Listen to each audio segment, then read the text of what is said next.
Boa tarde. Hoje é quinta-feira, 15 de maio de 2014. Nesta segunda entrevista do Sala de Visitas, a TV Câmara recebe o mais notável profissional valinhense. Na minha avaliação, um exemplo de trabalhador brasileiro, professor Nilson Luiz Matede. Desde 3 de janeiro de 1955, o professor Matede é diretor na Câmara de Vereadores. Ele acompanha como funcionário público o desenrolar dos fatos políticos e históricos de Valinhos. Participou da fundação do município e da instalação pela primeira vez da Câmara de Vereadores, da posse do primeiro prefeito, da posse do primeiro vice-prefeito. E desde então, até os dias de hoje, professor Matede acompanha tudo sobre o trabalho legislativo da Câmara. Ele não falta às sessões ordinárias, que ocorrem toda terça-feira. É o assessor que todo presidente da Câmara almeja ter. Sabe o regimento interno na ponta da língua. Elaborou o regimento interno, apesar de não admitir muito isso. Passa segurança no comando das sessões. É um conciliador nato. Boa tarde, professor Matede. Boa tarde. Por que o título de professor? É porque eu sou formado pela PUC, professor de matemática, física e desenho. Ah, e onde o senhor lecionou? Eu lecionei no primeiro ginásio de Valinhos, que ainda não tinha nome, do Ciro, no primeiro ano, na Escola Técnica de Comércio de Valinhos, no Colégio Diocesano de Campinas, na Escola Técnica de Comércio São Luís e na PUC. Eu sou aposentado como professor, aposentadoria especial por 30 anos de serviço. E no serviço público? Como que o senhor ingressou no serviço público? No serviço público foi diferente. Eu me formei em dezembro de 54, ano do quarto centenário de São Paulo. E a Câmara já estava eleita, estava em formação e precisava de um funcionário que fosse taquígrafo, porque não tinha som, não tinha nada naquele tempo. Eu me candidatei e fui aprovado. E já comecei junto com a Câmara. Eu fiz um estágio na cidade de Itapira por minha conta, por uma semana, que era uma cidade que tinha a mesma Câmara, do mesmo tamanho da nossa.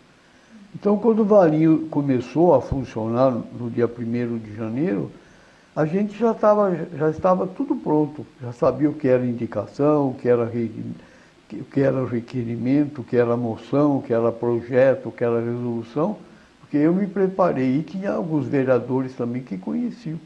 Então, a Câmara começou com tudo. Já na primeira sessão nós tivemos requerimento, tivemos indicações, alguns projetos de lei, discussão e muita briga. Ah, é? Nesses 59 anos de Câmara, quantas vezes o senhor faltou às sessões da Câmara? Nenhuma vez. Nenhuma vez? Nenhuma vez. E do trabalho? Então, eu não conheço nem o endereço do INSS, que chamava INPS naquele tempo, nem sei onde fica, porque eu nunca saí por doença, por nada. Eu prefiro ficar doente trabalhando do que ficar em casa e pensando o que está acontecendo. Que eu era sozinho aqui, né? Só eu comecei sozinho. Eu atendia o telefone, atendia as visitas, fazia a ata, corrigia os projetos, fazia as indicações para todos os vereadores, fazia os requerimentos. E ainda fazia a intermediação com a prefeitura? Eu fazia intermediação, né, porque a prefeitura era junto, no mesmo prédio, ali na rua José Milani. Começou como prefeitura e Câmara. Eu tinha uma única sala e a sala dos vereadores. O resto era a prefeitura. E era misturado, era todo mundo junto. E como foi a primeira sessão, a sessão de instalação do município de Valinhos? Então, a primeira sessão foi assim. A gente ficou sabendo que o juiz ia comparecer às 10 horas. No dia 1º de janeiro. A gente emprestamos cadeira, alugamos cadeira, já tinha as mesas prontas, para os vereadores sentar, e nós arrumamos a sala. Eu mesmo ajudei a varrer, os vereadores arrumaram as cadeiras, todos nós fizemos, tudo junto, não tinha funcionário. A prefeitura não existia ainda, não tinha funcionário. Então, já tinha algumas pessoas que iam ser funcionários, que nem eu, trabalhando.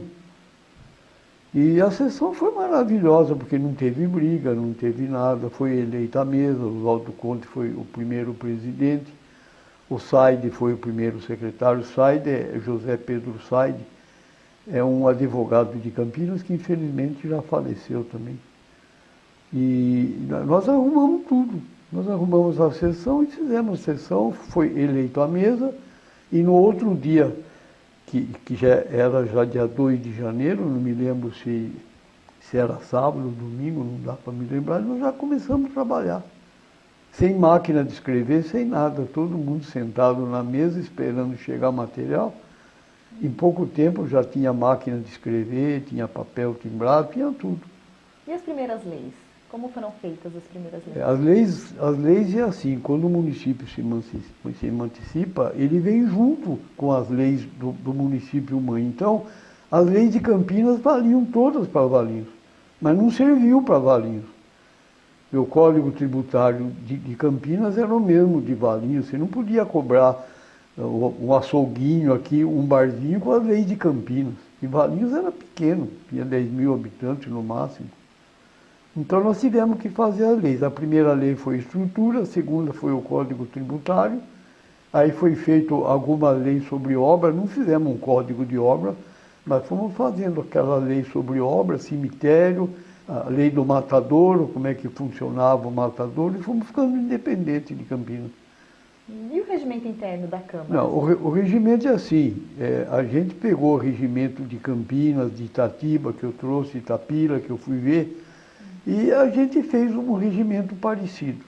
Mas era um regimento simples, tinha 10 páginas no máximo, uns 100 artigos no máximo, mas funcionava bem, porque já organizava as sessões direitinho, com expediente, com ordem do dia, tudo como é hoje. Não mudou muita coisa, não. Não mudou muita Não coisa mudou do muita passado? coisa. Não mudou muita coisa, porque a Câmara já começou a todo vapor, começou funcionando. Com briga e tudo, né? E dinheiro? Campinas mandou algum dinheiro no Então, começo? quando o município ficou independente, ele recebeu 300 mil cruzeiros. Deve ser isso o dinheiro da época. E um caminhãozinho que carregava água. Esse caminhãozinho Chevrolet 1940 e tanto, pequenininho, adaptado para carregar água.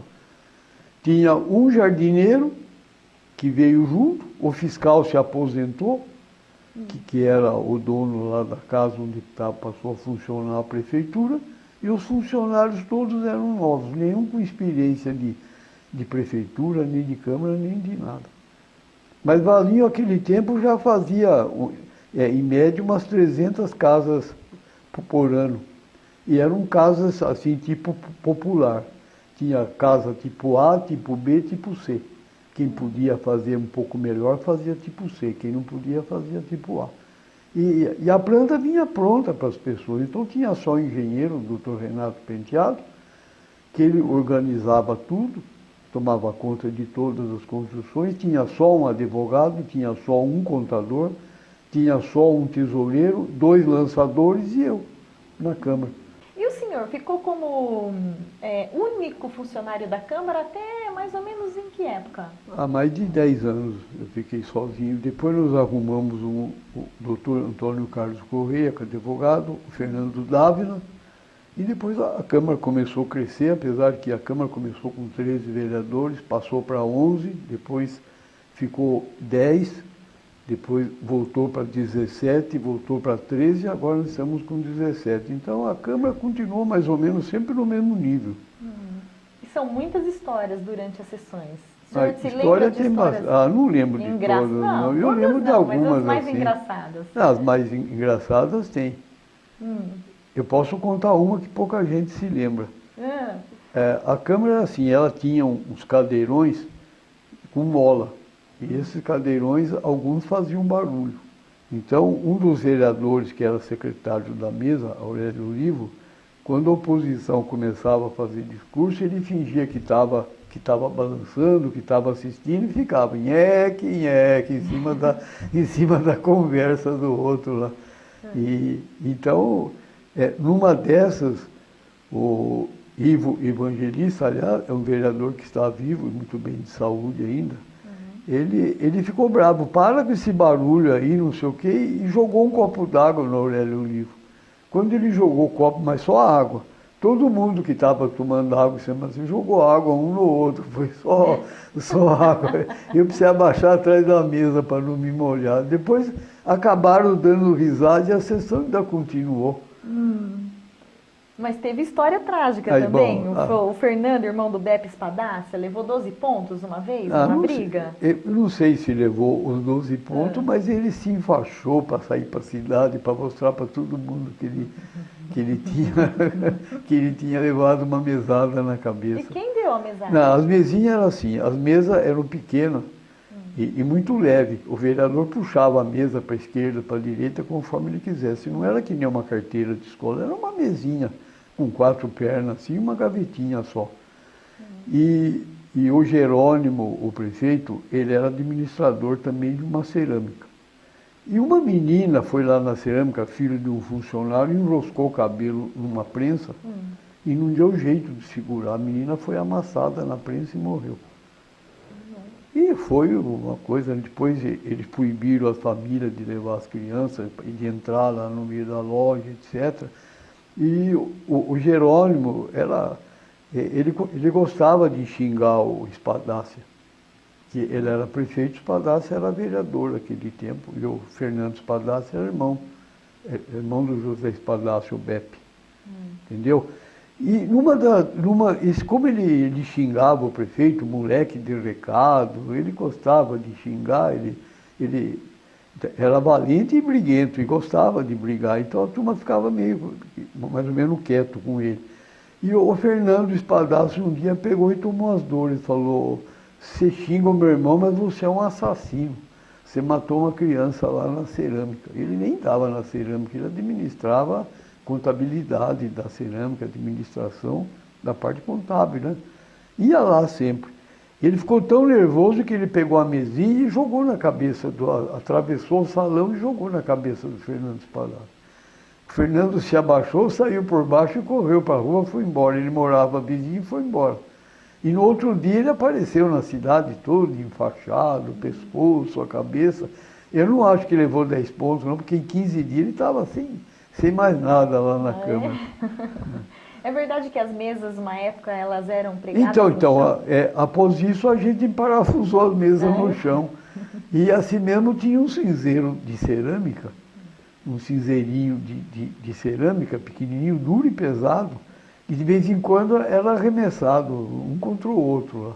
Eu precisava abaixar lá atrás da mesa, era uma mesa grande, eu ficava lá atrás sossegado, ficava sempre protegido. Mas as brigas eram assim, começava e acabava na hora. Começava, já deixa disso, parava e ficava por isso mesmo. Tinha o pessoal sempre abafando. Sempre abafando. Mas a Câmara tinha fama de cirquinho naquele tempo, né? Então o povo falava: hoje tem cirquinho, vamos assistir sessão, mas não entravam, ficavam tudo por fora, de medo de entrar na briga, ficavam espiando pela janela, espiando pelas frestas que tinha lá, para a parte de trás era tudo janela, todo mundo ia assistir a sessão esperando briga. Se não tivesse briga, eles iam embora chateados. E que dia da semana ocorria a sessão? Terça-feira mesmo. E toda semana? Não, era 2 vezes por mês. Era toda segunda e quarta, terça-feira do mês. E a briga do Jerônimo e do Espadácia? Como era essa briga? Era muito acirrada mesmo, do jeito que você Mas nunca chegaram a se encontrar e brigar, né? Era briga de palanque, briga de longe, porque quem brigava eram os elementos de um lado, que era o Paragata, e os gravatinhas. A história mais ou menos é assim. Importante em Valinhos, quando eu cheguei em 1949, 50.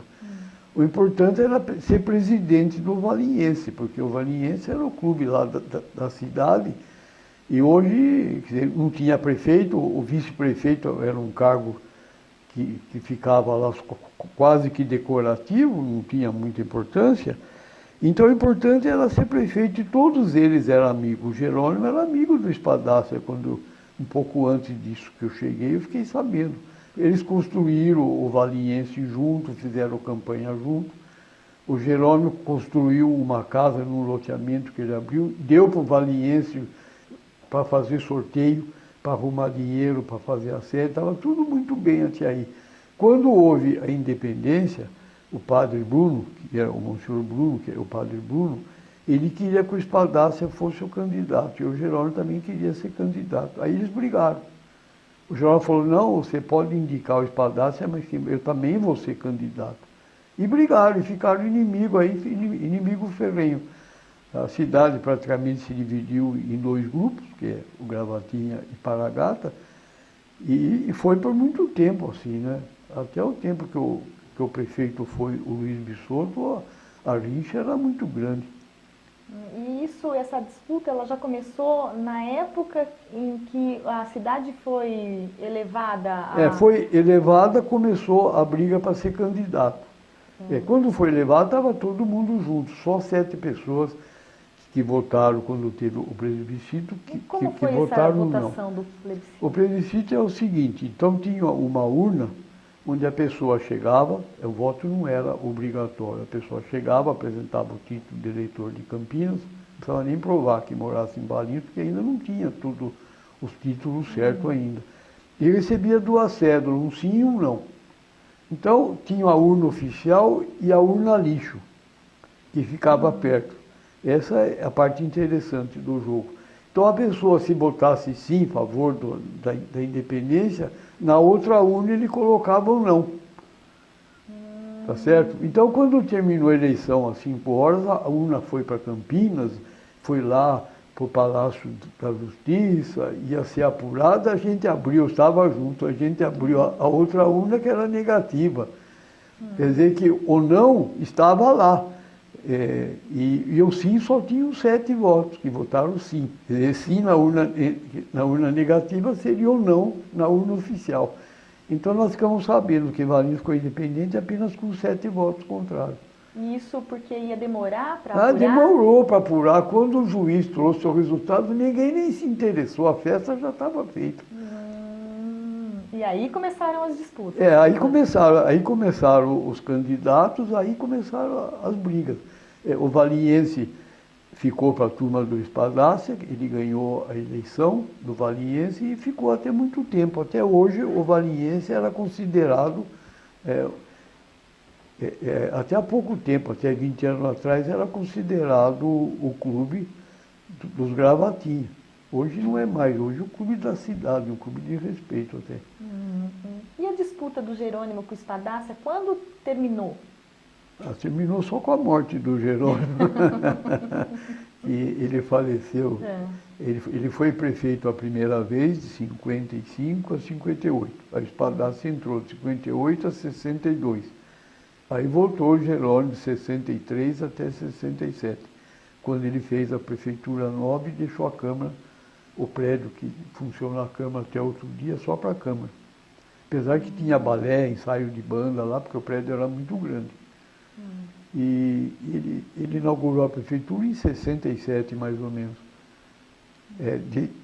Depois disso, ele era um homem assim, muito briguento. Primeiro ele começou brigando com os inimigos dele, depois ele brigou com os amigos também, ficou sozinho. Era um homem assim, de muito trabalho, muito dinâmico, mas também era um português muito teimoso, muito briguento. Entendeu? Mas lá no prédio da Câmara, né, que funcionou até 2012, também teve posto de saúde junto com a prefeitura? Então, teve posto de saúde, não teve o pronto-socorro ali embaixo, que tinha um porão que não estava sendo usado. O próprio Jerônimo, logo que ele entrou, ele montou um pronto-socorro, trouxe um médico de Campinas, depois trouxe 2, depois 3, comprou ambulância e fez um pronto-socorro razoável. O povo de Valinhos está acostumado a ter tudo prontinho, por isso que ele reclama do pronto-socorro, porque aquele tempo já era tudo de graça. Tudo de graça. Vacina, tratamento, remédio, quase tudo de graça para o povo. E o senhor, como funcionário da Câmara, trabalhava ali também no meio do pronto-socorro? No meio, porque a prefeitura não tinha divisão entre eu e eles. Ocupavam uma sala e eles ocupavam as outras salas. E como a prefeitura adquiriu aquele prédio lá, que é um prédio histórico aqui para a cidade, né? Aquele prédio é o seguinte, quando o Valinhos ficou independente, não tinha lugar para botar a prefeitura. E por coincidência, o fiscal lá da prefeitura, Samuel Fragoso Coimbra, ele tinha feito uma casa para ser um cassino. E ele começou isso antes de 45. Então, se você olhar bem aquela sala, ela tem uma entrada grande, um salão bonito, cheio de uva, de figo, de frutas, etc. Tudo acabado com gesso, que era para ser o salão de jogo. Salão de jogo principal, entrada principal. E as outras salas, que eram mais de 20 salas, que era tudo dividido, era para ser os carteados, a turma ia jogar. A cozinha era bem grande, que era para servir tudo isso. E em 45 o presidente Dutra fechou o cassino. E ele pegou e foi morar na casa, não teve outro remédio. Ele terminou e foi morar do jeito que estava. Ele abriu alguns quartos, porque a sala era pequena, abriu alguns quartos e ficou morando lá. Quando Valinhos ficou independente, não tinha onde montar a prefeitura, porque Valinhos tinha uma subprefeitura, uma delegacia, ali encostado no Largo São Sebastião. A delegacia ainda existe, é onde tem o clube de mães que funciona. E tinha um prédio igualzinho ali na esquina, onde é o Correio hoje. Era um prédio muito bonito, que nem o outro, uns prédios antigos que não sei por que derrubaram. Que pena. Eu acho que quando o Vicente foi prefeito, ele precisava colocar a biblioteca, e ele derrubou o prédio da prefeitura e fez uma biblioteca. Depois foi cedido para o Correio. A biblioteca mudou para essa instalação que estão hoje aqui perto da Telefônica, que aliás não é mais Telefônica também. Mas e a aquisição do prédio? Então, e a aquisição foi assim, a prefeitura ficou bem ali, pagava 20 de aluguel, 20 mil cruzeiros de aluguel. O dinheiro é difícil a gente falar, porque o valor, mas equivale aos 20 hoje. Mais ou menos aos 20 hoje. Ela pagava os 20 de aluguel, ficou 58, 59, mas mais ou menos em 58, no fim de 58, no meio de 58, o prefeito Jerônimo recebeu um telefonema de Campinas que tinham visto um funcionário da Câmara de Valinhos jogando... Ou da prefeitura. Aliás, um funcionário lá da prefeitura jogando na corrida de cavalo. E só num páreo, o telefonema veio assim, ele jogou mais de 20 mil. O Jerônimo correu lá na prefeitura, fez o levantamento, faltavam uns 380 mil cruzeiros. Aí ele chamou os pais das pessoas envolvidas, que tinha o fiscal também, que sabia e pegava dinheiro, e fez um negócio. Ele chamou a oposição, fez um acordo, esses 400 mil que estavam faltando ficou de entrada, e ele ficou de comprar o prédio. O prédio foi avaliado em 1.800 conto, como é que chamava naquele tempo. Mas falava assim, né? Não falava 1.800, 1.800.000 cruzeiros, os 400 ficou de entrada, ficou devendo 240, pagamento de 30. Mas o aluguel era 20 e ia passar para 25. E estava combinado que do ano seguinte ia ser 30. E ele conseguiu, ele fez pressão e conseguiu comprar pelos 30. Ficou quase de graça para a prefeitura, porque você faz umas contas, a inflação naquele tempo era superior a 20% ao ano. E você pagar em 40 meses, chegou no fim, era quase salário mínimo o aluguel que a prefeitura pagava. Que não era mais aluguel. Compensou, que era o dinheiro do prédio. Ficou praticamente de graça. Foi um bom negócio no fim. E quem perdeu foram só as famílias envolvidas por esses meninos que não tinham juízo. Que esses 400 mil, eu posso mais ou menos te contar, foi assim. O funcionário quis comprar um páreo em Campinas. E para comprar um páreo precisa ser do ramo. Você tem que comprar os jockeys e combinar. Aquele que é favorito perde e aquele que ninguém joga tem que ganhar. Foi por isso que pegaram ele jogando 20 mil, porque ele jogou quando iam fechar as apostas. Não é assim, façam suas apostas, vai terminar. Ele correu lá e falou que eram 20 mil no cavalo tal. Mas os jockeys que ele falou que tinha comprado, combinaram. Falaram, nós vamos perder esse páreo, nós não vamos admitir que compre o páreo. E eles combinaram, e quem ganhou o páreo foi um outro cavalo. E eles, os jockeys, jogaram naquele outro que não tinha sido jogado. Então ele perdeu todo o dinheiro, o trabalho que ele foi em São Paulo, comprou, todo mundo pagou, etc. Pensou que ele fosse ficar rico com essa jogada e acabou perdendo todo esse dinheiro de uma vez, assim, em semanas. Não deu para perceber. E ele pegou no caixa esse dinheiro, ele juntou esse dinheiro no mês dos dois da prefeitura. Ele era o tesoureiro e era o caixa, aquele tempo era um funcionário só.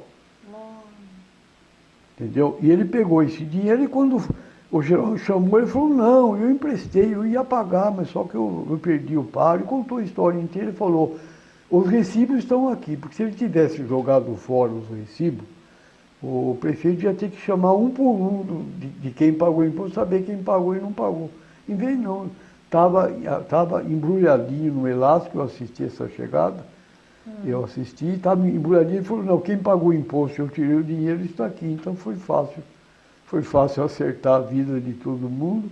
A cidade quase não ficou sabendo, a oposição também ficou quieta, não se interessou em fazer barulho desse negócio, e a cidade ganhou um prédio. O Jerônimo conseguiu reverter a situação. Ele reverteu a situação, depois ele perdeu a eleição para o Espadácia por 17 votos e ganhou a outra depois que ele foi candidato. Aí entrou o Vicente Marchiori, depois veio a Revolução, já no governo do Vicente Marchiori, que ele foi eleito por 4 anos, a Revolução diminuiu para 3. Aí apareceu o Luiz Bisotto, que era um contador muito querido na cidade e foi aceito. Quando ele falou que ia ser candidato, ele foi eleito. Aquele tempo era aluno, era Arena 1, Arena 2, PMDB 1, PMDB 2, era tudo misturado. Ele cedia um partido para todo mundo e ele acabou ganhando, ele com Arildo.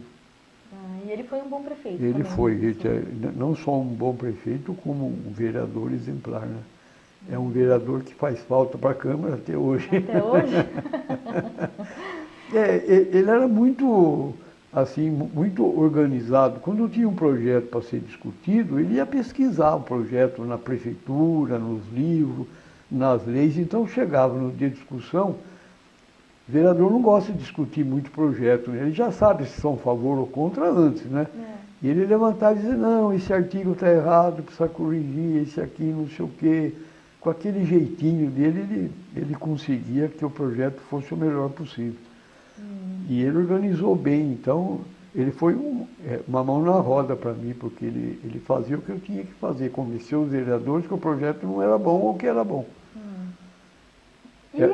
E assim ele foi eleito vereador por quanto tempo ele quis. Quando ele cismou de não querer mais ser vereador, ele parou e até hoje ele é lembrado. Pela organização, pelo jeito dele. Ele será um dos nossos entrevistados aqui no Sala de Visitas. Ele tem muito o que falar. E a lei orgânica do município? Que agora já é uma questão a lei mais orgânica recente. era assim, quando o Valinhos ficou independente, não tinha lei orgânica. Tinha um decreto 13.220, um negócio assim, que regulava os funcionários. E o município tinha que se basear em tudo quanto era lei, que tinha Constituição Estadual, Constituição Federal para se organizar. Logo em seguida, foi feita uma lei orgânica estadual, chamava Lei Orgânica do Estado de São Paulo. Cada estado fez uma lei orgânica. E essa lei orgânica tanto valia para São Paulo, como valia para Campinas, como valia para Valinhos, como valia se Joaquim e Gílio ficassem independentes, ia valer para Joaquim e Gílio também. E não servia. E todo mundo dizia, cada município precisa ter a sua própria organização, cada um sabe o que é ser quando crescer, não é assim? Cada um sabe o que é ser quando crescer, etc. E resolveram, isso você já sabe como advogada, na Constituição de 88 dizia que cada município ia fazer a Constituição usando como meta a Constituição Estadual e a Constituição Federal. Então, a lei orgânica é uma Constituição municipal. A gente fala lei orgânica e mistura, mas ela era para ser chamada Constituição Municipal. Só não foi porque o vereador queria ser deputado municipal também daí. Você sabe que teve projeto e tudo, foi rejeitado, né? Era para constar da Constituição de 88 que os vereadores iam ser chamados de deputados municipais. Seria um absurdo. Né? E então, cada município fez a sua lei orgânica. E graças a Deus o presidente da Câmara é o Rui Meirelles. Ah, é? Ele conduziu bem Ele esse trabalho? conduziu bem, quando votavam contra o que a gente achava, ele interrompia, não concordo. Eu vou votar de novo. Se fosse outro, eles brigavam, mas como era o doutor Rui, todo mundo aceitava. Não, vocês têm que votar por isso, por isso, por isso. E era ele, eu e o Fernando Davi lá atrás, ali. A sessão que aprovou a lei orgânica varou o dia e varou a noite. Nós ficamos acordados até as 3 horas da manhã, comendo um lanchinho, que naquele tempo o Rui, apesar de competente demais, era bem miserável para dar lanche para a gente, viu? Mandou vir um lanchinho daqueles, uma fome danada, 2 horas da manhã, meia-noite. Mas tudo bem, isso é mais brincadeira. E ele conseguiu fazer uma lei orgânica muito boa. Ele teve a ajuda de alguns vereadores, que nem o Heriberto Puzzuto, mas o Heriberto Puzzuto era PT, então se você olhar a primeira lei orgânica de Valinhos, era bem petista. Ele conseguiu puxar bem tudo aqui, mas a lei orgânica é muito boa. Então, voltando no assunto, cada município teve que fazer sua lei orgânica. E eu ajudei a fazer, é lógico, mas a gente fez assim, nós pegamos o projeto de Campinas, o projeto de outras cidades e fomos adaptando para o tamanho de Valinhos. E a lei orgânica de Valinhos, ela já foi refeita, já foi bem arrumadinha, mas praticamente é a mesma. Porque não tem o que se mudar. É a Constituição, você não pode fugir disso. Então o Rui Meirelles fez com que os próprios vereadores, que às vezes eram contra, fossem a favor. É, porque apareciam umas emendas que não tinham lógica, que a turma fala por loteamento tal, ficar cidade, fala para não sei o quê, a gente tinha que eliminar essas coisas da lei orgânica. Então ele punha em votação, perdia, ele falava, não concordo, ó, vocês não prestaram bem atenção no que eu falei, e fazia de novo e votava correto. Ficou uma lei orgânica bem razoável. A primeira vez que eu entrei no prédio da Câmara, me chamou muita atenção aquele vitral do prédio antigo da Câmara. Aquele vitral é muito bonito, né? Muito bonito. Como aquele vitral chegou lá? Quem foi o idealizador? Aquele vitral é o seguinte, a Câmara era pequena, o salão principal, que era original, tinha no máximo uns 10 por 10. E o Arildo cismou de fazer, de aumentar aquele salão no dobro. E ele teve ideia de fazer aquele painel. Ele conseguiu uma turma que fazia aquilo em Dayatuba, porque aquilo é muito complicado, né? Você corta o giz, o vidro tudo em pedacinho, e coloca tudo com cera, com estanho, com chumbo e forma um painel. E ele conseguiu que os artistas, um fizesse a torre da igreja, outro fizesse não sei o quê. Pode ver que aquele painel é muito bonito. Aliás, eu trabalhei quando a Câmara mudou para arrebentar aquela parede, botar uma grade lá e trazer o painel para cá, mas não quiseram. Não quiseram, porque o prédio ia ser tombado, que não sei o quê, porque aquele painel é nosso, era para estar aqui no salão aí, não precisava ser janela, colocava o painel no meio de algum lugar ou na entrada da Câmara, que é muito bonito. Mas foi o Arildo que teve ideia de fazer, gostei muito daquele painel, todo mundo achou muito bonito. E à noite ele ficava iluminado, porque tinha umas lâmpadas por trás. Chamava muita atenção. Chamava atenção, né? É muito bonito. E o hino de Valinhos? Teve alguma disputa, alguma briga? Eu não participei muito, mas eu sei que Valinhos teve um hino, que foi um professor da Unicamp que fez, um morador de Valinhos, era maestro, trabalhava na Casa da Cultura, fez um hino muito bonito, ganhou o concurso como hino de Valinhos. Foi no tempo do Vicente, eu acho, Vicente Marchiori. Depois o Vitório, a turma do Vitória, a turma achou que devia fazer um hino com concurso, diferente, com tudo, e convenceram o autor que aquele hino se chamasse hino de Valinhos, mas não hino oficial de Valinhos. Fizeram um concurso novo, que tem esse hino agora. Então, tinha uma turma que concordava e outra que não. Vereadores que concordavam? Os vereadores eu não sei, mas o povo inteiro que concordava ou não.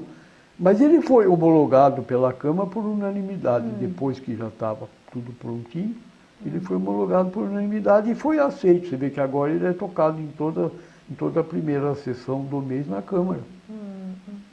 O senhor gosta do hino de Valinhos? Eu gosto sim. Ele podia ser melhor, porque hoje em dia não usa mais hino que nem hino nacional nosso, né? O hino geralmente é uma música bonita, né?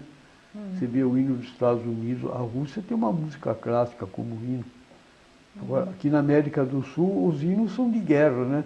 Morreremos até o fim, lutaremos até não sei o que lá, né? Assim, lutaremos com fervor. Então, o nosso hino é muito comprido, mas ele é muito bonito.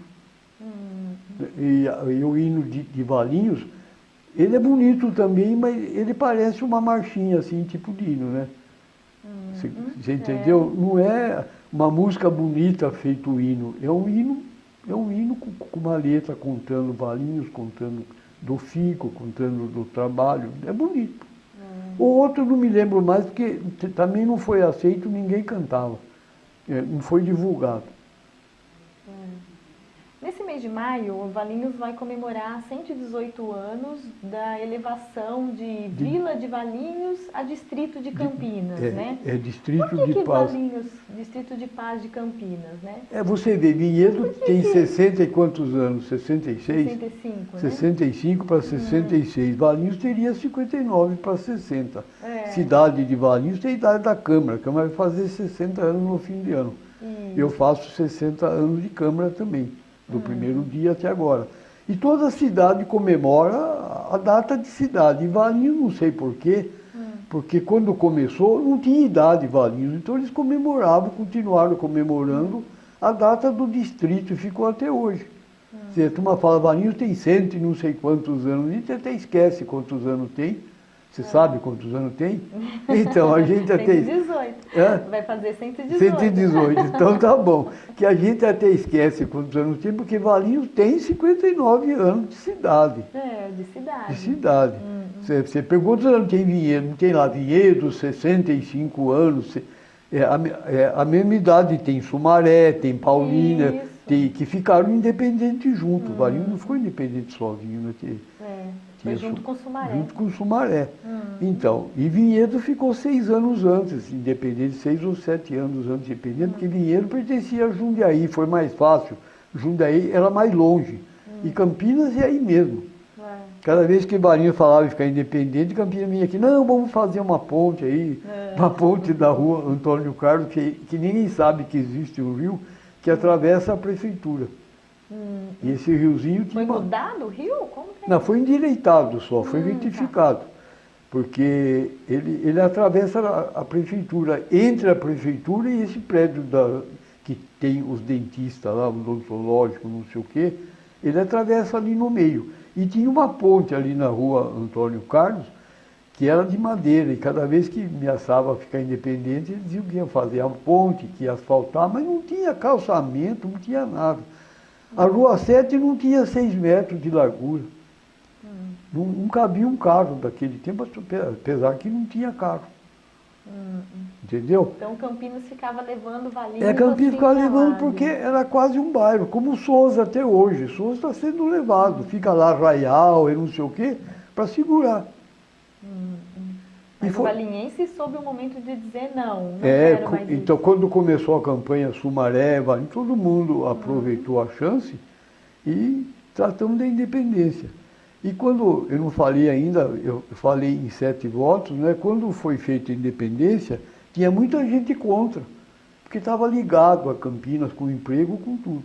E Campinas, naquele tempo, o salário mínimo é pelo tamanho da cidade. Então Campinas tinha um salário mínimo e Valinhos tinha o mesmo de Campinas, porque Valinhos era Campinas. Até 1955 ninguém nasceu em Valinhos, não tinha hospital, não tinha nada, nascia em Campinas. Então muita gente que fala, eu nasci em Campinas, você nasceu nada em Campinas, você foi para o hospital em Campinas e foi registrado em Campinas porque você quis. Mas Valinhos tinha vereadores lá em Campinas. Tinha 2 vereadores, que eram o Espadazzi e o Silvio Antoniazzi. Mas foi só numa legislatura, foi na antepenúltima, antes de Valinhos ficar independente. Então, então era assim, eles não queriam a independência por causa do salário mínimo.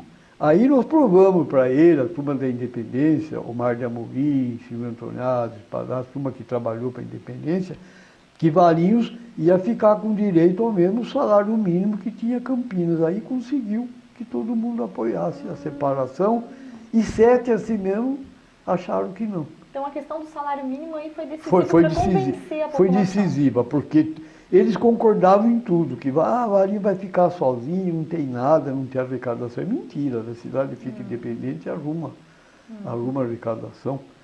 E Valinhos já no primeiro ano arrecadou 1 milhão de cruzeiros, sei lá o quê, mas já arrecadou, já tinha um orçamento. Aliás, já tinha vida própria. Já tinha vida própria. Aliás, a primeira lei, que você sabe, foi estrutura, a segunda já foi um orçamento. Nós fizemos orçamento independente, porque assim, a cidade podia fazer orçamento quando ficasse independente, para não depender daquele orçamento de Campinas. Como é que se vai suplementar o orçamento de Campinas? E nós fizemos orçamento a toque de caixa, praticamente pegamos lá a parte de Campinas e fizemos orçamento em Valinhos. Acho que março ou fevereiro já tinha orçamento em Valinhos aprovado pela Câmara e tudo.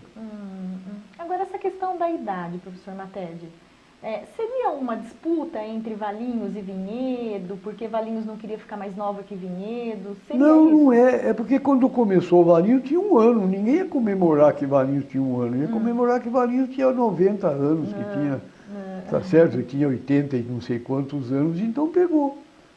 Mas havia uma disputa, sempre houve uma disputa Não, Valinhos e Vinhedo. é que quando o Jerônimo estipulou, porque ele foi o primeiro prefeito que ia comemorar, que ia continuar comemorando a idade de Valinhos como do distrito, todo mundo concordou. Porque ia falar, Valinhos tem 1 ano, fica esquisito. Hoje tem 60, tá bonito, né, Valinhos? Sexagenário, tem 60 anos. Inclusive, agora a Câmara comemora no próximo dia 26 de maio, vai fazer um evento em que a Câmara vai entregar um RG para todos os cidadãos honorários valinhenses. É que são mais de 60 já, né? São mais de 60. E essa ideia do RG foi uma ideia do presidente Lorival para poder homenagear as pessoas, porque elas receberam um título grandão, né? Mas por que você é valinhense, né? O que você pode carregar? Então vamos fazer um RG e carregar um RG. O que o senhor achou dessa iniciativa? Não, eu achei muito boa essa iniciativa, porque se chega numa cidade e falar que você é cidadão honorário, eles podem dar risada de você. Você tem algum documento? Não, eu tenho um diploma em casa. Entendeu? Então, eu acho que ser filho de Valinhos, ser reconhecido como filho de Valinhos é muito importante. A pessoa se orgulha disso. E gosta de falar que é cidadão honorário, mas teria que ter uma prova. Eu achei muito boa a ideia que o Lorivaldo teve, de não entregar apenas um diploma como foi entregue, mas entregar um documento, um título. O RG da Câmara, né? Certo. É muito bom. E o senhor é um cidadão valinhense, então vai receber o RG. O senhor passou por vários presidentes da Câmara, né? Como o senhor está vendo hoje o trabalho do presidente Lorival? Muito bom. Eu passei por uns 30 presidentes, né? Eu nem me lembro quanto, porque eu não perco tempo de ficar contando. A Câmara teve bons presidentes.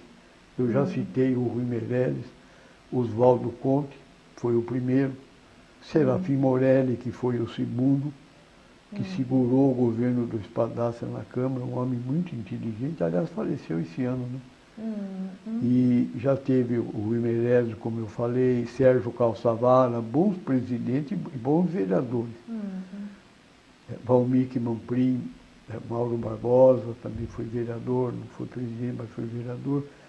E Mauro Pinido foi um presidente muito bom, que fez a independência da Câmara, porque até o Mauro Pinido, até a contabilidade era feita pela prefeitura. Precisava comprar uma máquina de escrever, eu fazia um ofício para o prefeito, fazia o favor de comprar uma máquina de escrever, tanto o tamanho do carro, com tantas características, ele fazia concorrência e comprava, porque a Câmara não tinha tanto pessoal para fazer. E o Mauro Pinido começou a achar que a Câmara precisava ser independente, e começou a fazer, já montou a contabilidade para cá.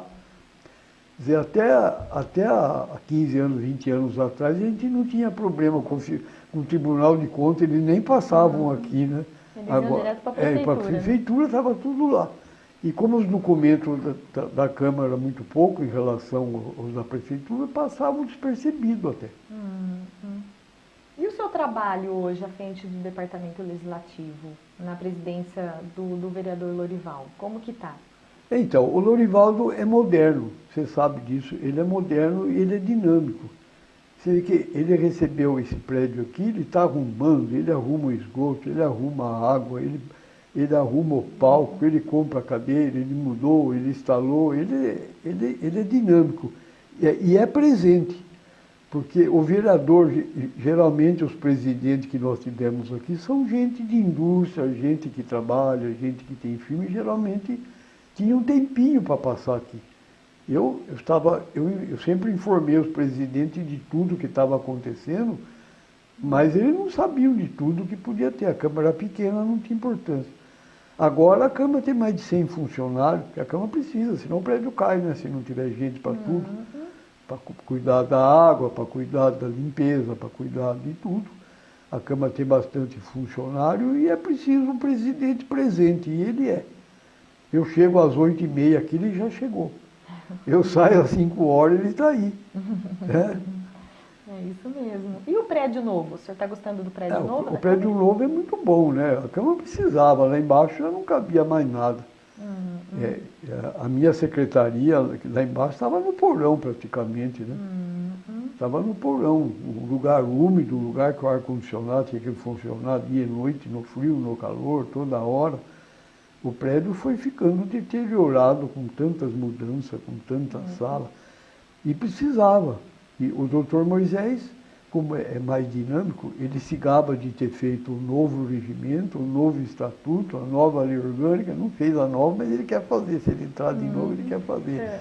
E ele também se gaba de ter feito o prédio.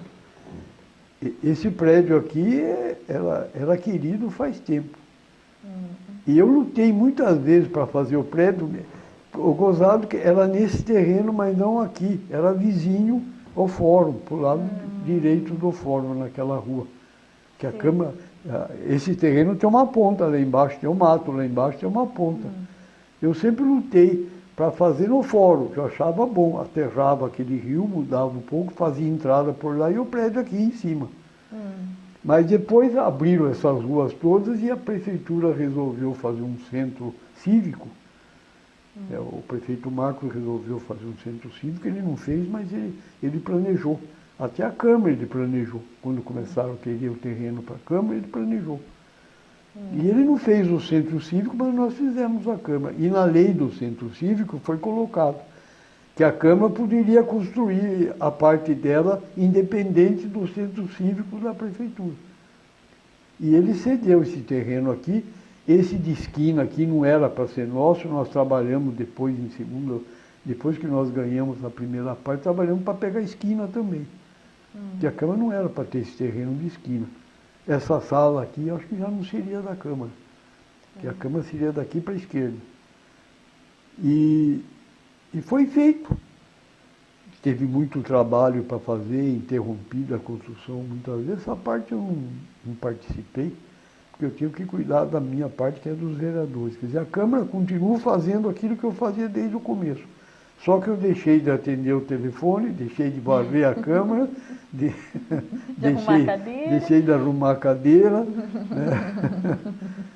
Deixei da parte administrativa, que era da prefeitura, até o contínuo nosso para limpeza, servir café, vinha da prefeitura. Devagarinho nós fomos acrescentando tudo. Hoje o senhor acha que a Câmara está mais próxima da população valiense? Está por causa de vocês, né? Você é uma das responsáveis por isso, né? Que a Câmara era próxima porque estava lá no Largo São Sebastião, a turma ia muito na Câmara. Agora, você pensou a Câmara aqui sem essa comunicação que vocês fazem?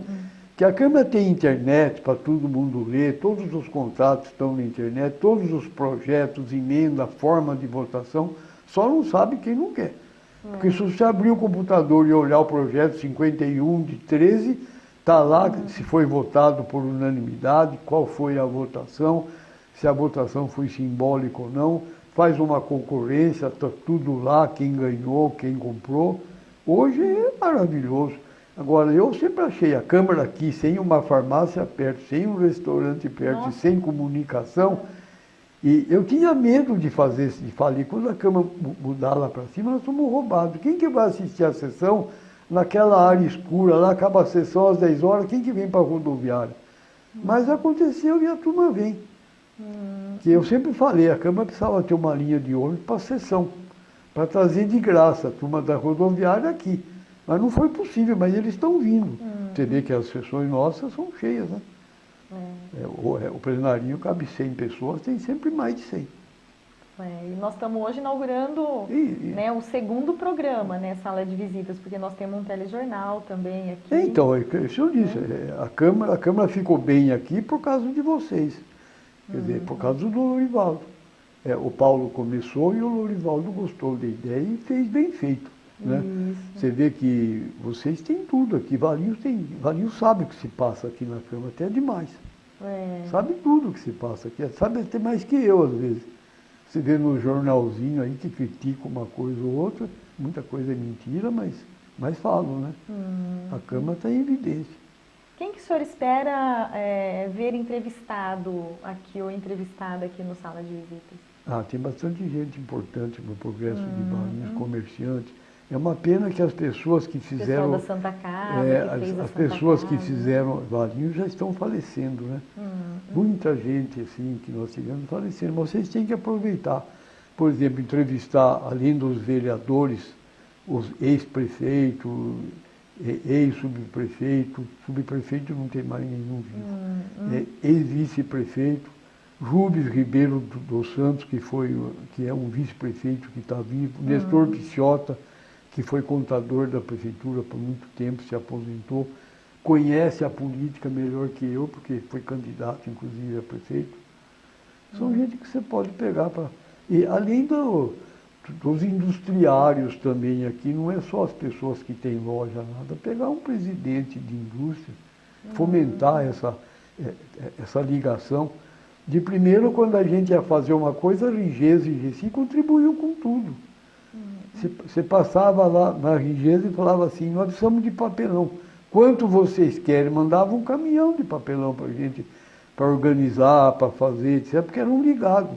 Vocês têm que ligar de novo, fazer essa interligação de novo dos industriários, essa turma importante com o progresso de Valinhos, e conhecer essa gente, que a gente nem conhece mais, né?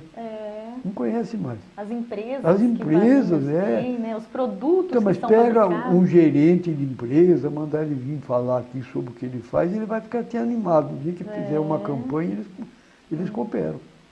Nós estamos aqui quase encerrando nossa entrevista já. Queria que o senhor fizesse as considerações finais.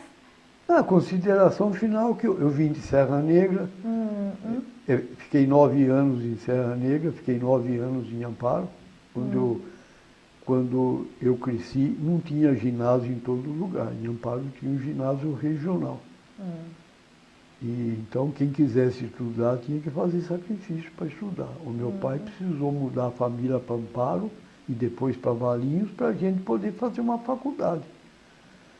E ele escolheu Valinhos. Quando ele veio escolher para Campinas, ele percorreu todas as cidades, Sousas, Sumaré, Paulínia, Indaiatuba, todas as cidades, Vinhedo, e ele gostou de Valinhos. Ele gostou e veio morar aqui em Valinhos. Ele se aposentou, ele tinha uma loja em Serra Negra, uma fábrica de mosaico, trabalhou de pedreiro muito tempo, se aposentou e veio morar aqui em Valinhos. Então eu fui considerado filho de Valinhos, como cidadão honorário, e é um orgulho que eu tenho. Eu fui professor por 30 anos, então a maioria das pessoas de Valinhos eu tive o prazer de dar aula para eles. O Vitório foi meu aluno, e se eu falar aqui, eu fico falando, quase todas as autoridades antigas foram meus alunos. A vereadora Laís foi meu aluno, foi minha aluna, a irmã dela foi minha aluna, professoras ficaram bem, filho do Jerônimo, filho do Espadácia, filho de todos eles foram meus alunos aqui em Valinhos, em Campinas. E eu tenho orgulho de ser cidadão valinhense, quer dizer, fui reconhecido como filho de Valinhos. E eu moro aqui há mais de 60 anos, e nas outras cidades eu só morei 18. Olha só. E toda a sua família então está aqui, inclusive os irmãos, seus irmãos e seus filhos também. Estão aqui. E eu me lembro bem que eu fiz um tiro de guerra em Amparo, Com 18 anos, antes de completar 19, eu já estava chegando em Valinhos. Fiz exame lá na PUC, fui aprovado, fiz os 4 anos de PUC, saí de lá, entrei na Câmara, depois comecei a dar aula, porque assim, a Câmara funcionava só da meio-dia às 6 e à noite. Aliás, eu sempre achei que o horário ideal para a Câmara devia continuar sendo esse, porque assim, os vereadores podem alegar que não tem muito tempo de vir para a Câmara, mas à noite eles vinham. Então a Câmara funcionava da meio-dia às 6, de manhã eu dava aula. Dava aula em Campinas, aqui no colégio, entendeu? E eu também acho ainda que a Câmara devia continuar igual, porque as comissões se reuniam à noite, vinha todo mundo nas comissões. Não é que nem agora que eu não posso vir, eu estou ocupado, muda para não sei que hora, entendeu? Que o vereador não se compenetrou ainda de que ser vereador é mais importante do que tudo, porque ele que dita os rumos da cidade, ele tem que topar de tudo. É a voz do povo. Ele tem que ouvir o povo para de tudo. Então, eles arrumaram os assessores agora, que foi muito bom. Tem gente que fala que não, mas o vereador não pode percorrer a cidade e descobrir tudo o que falta. Ele tem os assessores para isso. A cidade cresceu muito. Também. Mas era necessário mais presença.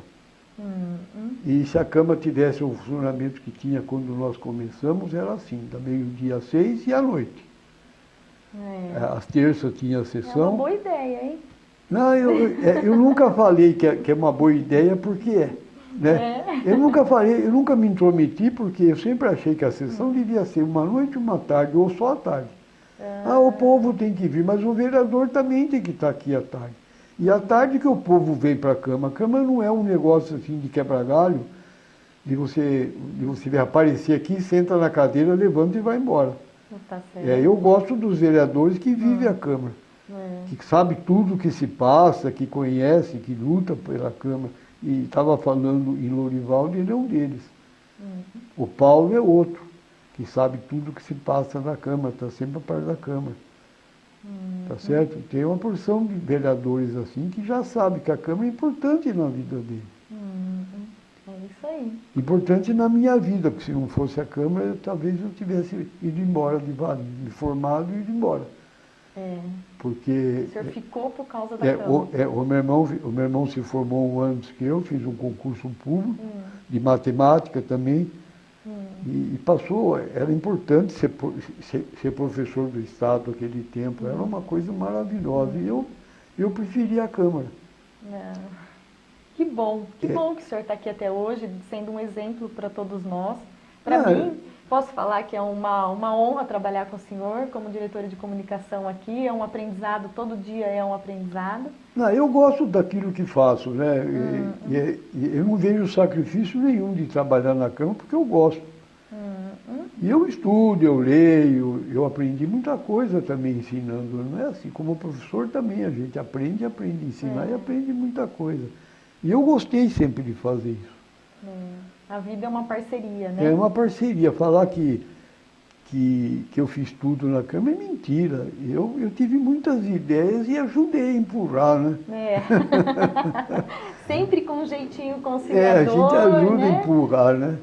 A gente ajuda as comissões e não sei o quê. Vamos fazer de 5, eram só 3, vamos fazer mais, porque a Câmara aumentou, vamos fazer não sei o quê. Vamos mudar o regimento. O vereador começou a fazer moção errado, eu já mudei o regimento. Eles nem perceberam. Quando eles perceberam, moção de apoio estava proibido. E isso moção de apelo foi proibido. Isso faz 2, 3 semanas. Mas a gente vai fazendo. Tá certo. Eu não faço nada, quem faz são os outros. Eu só dou uma empurradinha. Professor Matheus, obrigada pela entrevista. Obrigado a vocês pela oportunidade. Né? E não termina por aqui, né? Serão outras histórias. No dia 26 a gente vai lançar um vídeo também com outro bate-papo que nós tivemos. né? E obrigada por tudo, obrigada pela sua contribuição como funcionário e como cidadão valinhense. Então, mas aqui. você notou que quando eu conto a história de Valinhos, eu evito de falar os nomes. Tá né? certo. Turma fala, tá mas até certo. que você não escreve um livro, porque são todos meus amigos, se eu vou contar algumas coisas, eu vou ofender muita família aí que lutou por Valinhos, que trabalhou. Então, a história para mim é assim, se quiser que eu conte o fato, eu conto. Agora, os elementos eu não falo. Eu tenho tido alguma dificuldade em tirar algumas informações, Não é reconheço. fácil, não. Não é fácil, que são todos meus amigos, né? Mais uma vez, obrigada pela entrevista. Às ordens, E a precisar, gente às continua ordens. aqui no dia a dia, o Departamento de Comunicação está à disposição, todos sob o comando do presidente Lorival e avante. Eu espero que você corrija essa entrevista, se tiver alguma falha, você corte, tá? Ah, pode deixar. Bom, o Sala de Visitas volta na próxima segunda-feira, sempre ao meio-dia. Amanhã, na sexta, nós assistimos o telejornal, sempre ao meio-dia também. E agora a TV Câmara tem uma programação de segunda a sexta ao meio-dia. Obrigada de novo, professor Matede. Às ordens.